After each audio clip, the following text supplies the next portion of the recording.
Dia sampai, saya membangun salam dengan dia. Tuan-tuan tahu apa menteri dia sebut? Dia kata, takut aku tengok parlimen kali ni. Saya kata, takut pasal apa Datuk? Ni nak jawab soalan macam mana ni, 82 orang ni. Saya kata, Datuk tunggulah, kita tanya Datuk jawab lah nanti.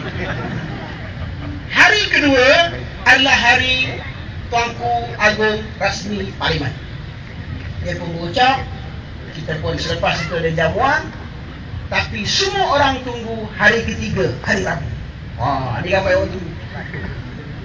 Pasal apa ramai orang tunggu? Sebab hari itu adalah hari akan dimulakan sidang parlimen dengan sesi soal jawab dan ucapan membahas titah ucapan diraja.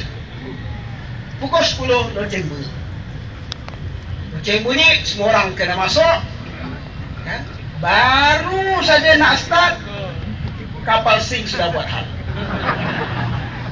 Dia pertikaikan satu standing order, dia pertikaikan satu hal, kan berlakulah perbalahan. Bala lama selesai, sehinggalah Perdana Menteri diberikan ruang untuk menjawab soalan pertama. Soalan pertama daripada ahli parlimen Muar. Dia tanya soalan itu kepada Perdana Menteri kena jawab. Perdana Menteri Pembangunan jawab soalan. Sudah menjadi amalan, sudah menjadi praktis parlimen ni tuan-tuan, dalam sesi soal jawab, bila ada satu soalan, yang pertama dijawab oleh menteri yang berkenaan, lepas menteri duduk akan ada soalan tambahan. Ini praktis lama, sudah menjadi amalan dalam parlimen kita. Tiba-tiba pada hari Rabu lepas, selepas saja Perdana Menteri menjawab soalan, saya bangun, Presiden PAS bangun, 3-4 orang lagi bangun, speaker kata tak ada soalan tambahan. Macam mana pula? Tak ada pula disebut kepada kita, tak ada pula notis dihantar kepada kita, dan tak ada pula disebut peraturan-peraturan baru, sedangkan dalam standing order cukup jelas. Disitulah bermulanya perbalahan yang berpanjangan yang tuan-tuan tengok dalam TV. Selain daripada isu-isu yang remeh-temeh dibangkitkan, tapi perbalahan itu bermula di situ. Unprecedented, tak pernah berlaku dalam sistem parlimen di Malaysia ini. Tidak ada soalan tambahan. Sebab sesi soal jawab ini penting. Sesi soal jawab ni tuan-tuan, sebelum kita bersidang, ahli parlimen dia kena hantar soalan, 15 soalan, 10 soalan untuk dijawab secara lisan dan 5 soalan untuk dijawab secara bertulis. Melalui soalan ini tuan-tuan, yang soalan-soalan nilai yang kita nak bawa masalah rakyat ni. Contoh, salah satu soalan yang kita kemukakan untuk sesi baru ni, Presiden PAS bertanya kepada Kementerian Kewangan berapa jumlah yang dibelanjakan oleh Perdana Menteri dan timbalan Perdana Menteri selama tempoh kempen 2 minggu pilihan raya, berapa jumlah dia belanja naik private jet.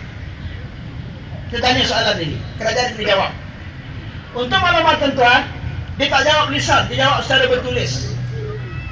Dalam tempoh kurang daripada 2 minggu, Perdana Menteri dan timbalan Perdana Menteri telah menggunakan fasiliti ini untuk naik private jet kempen sebagai Presiden UMNO, timbalan Presiden UMNO. Dalam masa 2 minggu, belanjanya adalah RM920,000.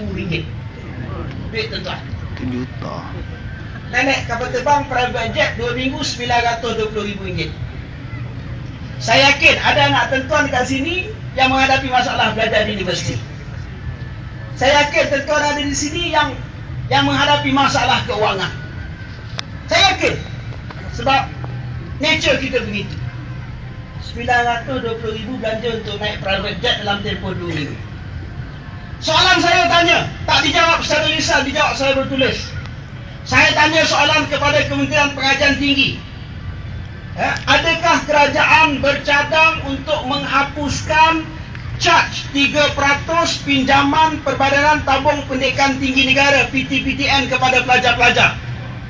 Tuan, anak-anak kita masuk universiti, kita mohon tabung PTPTN. Selalunya 1 tahun lebih kurang 7,000. Kalau dia belajar 3 tahun, 21,000. Banyak kes belum habis pun pelajar ni belajar, dia kena bayar balik. Ataupun bila dia dah habis belajar, dia bayar balik. Pinjam 21,000, bayar balik bukan 21,000. Bayar balik 21 campur dengan 3% charge. Kalau dalam Islam 3% ini kita panggil riba. Saya nak tanya kepada Islam Hadari, adakah Islam Hadari ini menghalalkan riba? Bila saya tanya soalan itu, adakah kerajaan bercadang untuk menghapuskan 3% charge dalam tabung pendidikan tinggi negara ini? Dijawab secara bertulis.